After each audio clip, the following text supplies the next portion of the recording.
Hello dear students, welcome to my YouTube channel.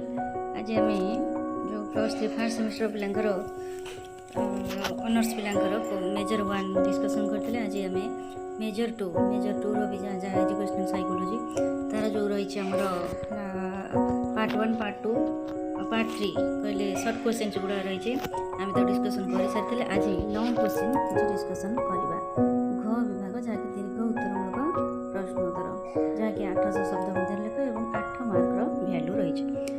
Video start करने पूर्व जो मैंने चैनल नुआ अच्छे चैनल को सब्सक्राइब कर और सांग मानक शेयर करवा जहाँफल जिते वीडियो मुझे अपलोड करी तुम पाखे सहजरे और आग पहुँची जीव। ताहले चलो वीडियोटी स्टार्ट करवा। तेणु आज प्रथम क्वेश्चन हूँ शिक्षार अर्थ एवं मनोविज्ञान अर्थ उल्लेख कर शिक्षा और मनोविज्ञान मध्य संबंध वर्णना कर। तमें कौन शिक्षार अर्थ कौन, मनोविज्ञान अर्थ कौन और शिक्षा और मनोविज्ञान भितर संपर्क आलोचना कर। तार उत्तर हूँ शिक्षार अर्थ व्यापक। पे तुम तो जान यह एक जीवनव्यापी प्रक्रिया।